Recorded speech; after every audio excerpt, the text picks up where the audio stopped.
Did I ever consider working for Mercedes Benz?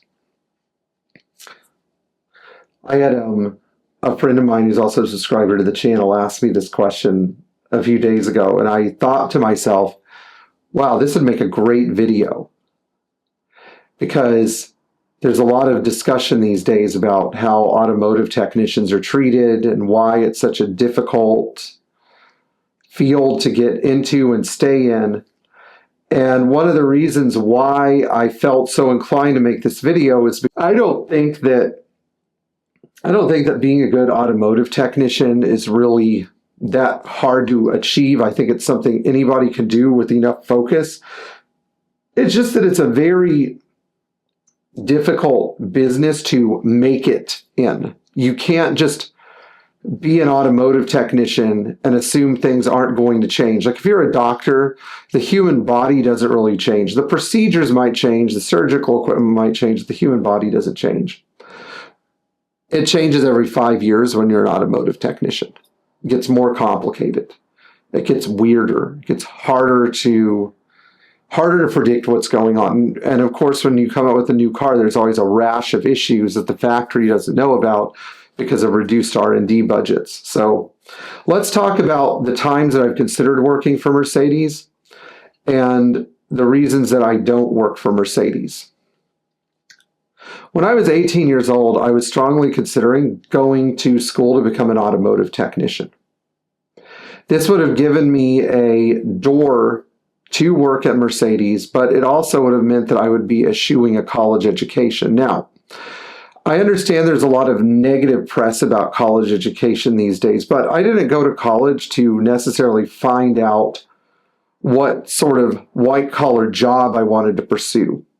I went to college for the same reasons that people went to college 150 years ago, because they wanted to learn how to write well, speak well, interact and relate with other people, carry out business ventures where they could turn their ideas into something useful and productive, and of course, be able to run with the best of them. Now, choosing to go to UCF was not entirely my idea.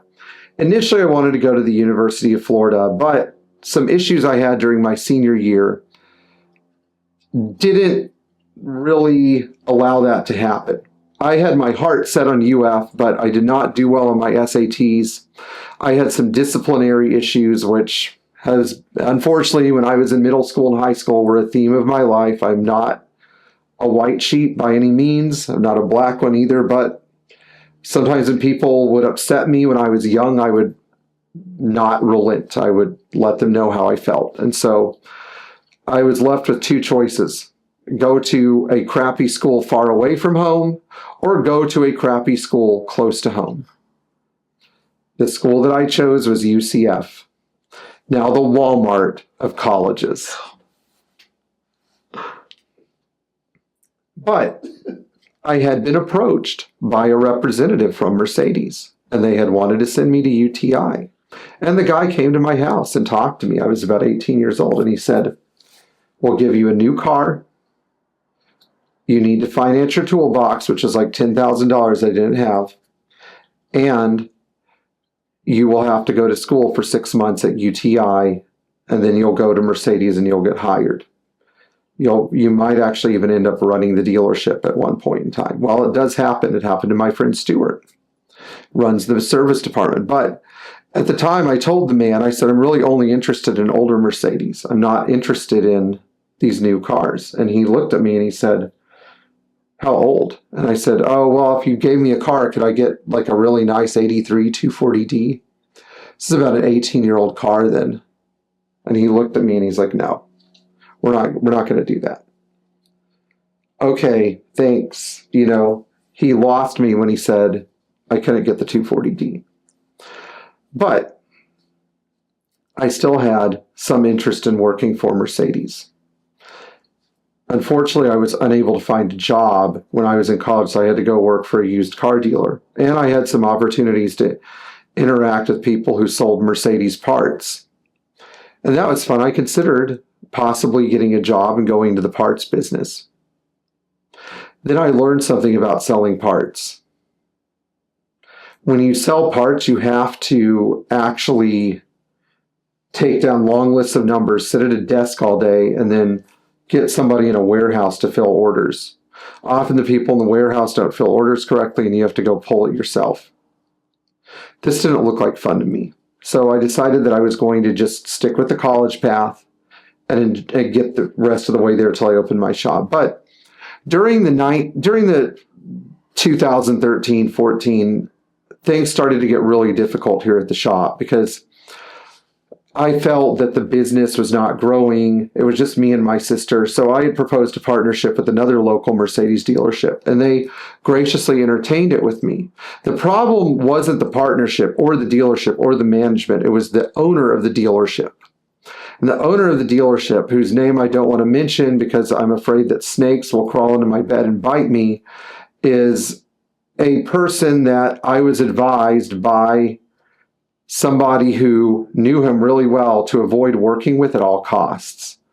When I requested a meeting with this person, the meeting was not given, and I said, that's the end of it. No more proposal for me. I also should have talked to an attorney because they were probably going to find a way to take what I knew, take my clientele, and then hang me out to dry. But the facilities were nice. I eventually learned that the objective of most Mercedes technicians is to work with Mercedes until they've saved some money and then get out as fast as possible.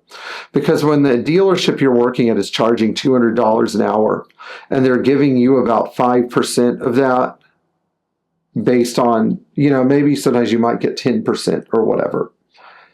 It almost seems to me like all that fluff, the Dunkin' Donuts, coffee, the big facility, the nice desk, the marble floor, it's just not worth it. People just want to get their freaking car fixed. Hope my daughter doesn't hear that.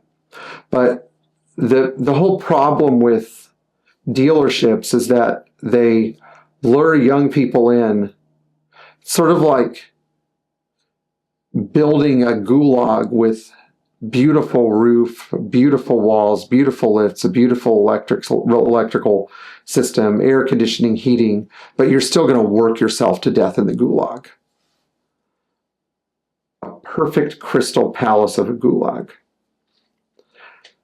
And that's what some technicians have described working for any dealership, not just Mercedes, as to me. I also learned something later on as well when I tried to employ ex-Mercedes technicians. They get this thing called dealer tech brain, which we're going to do a video about in the near future. But after I went through that experience and I saw how dealerships were owned and managed by people who just don't do any work and are usually under the control of another entity,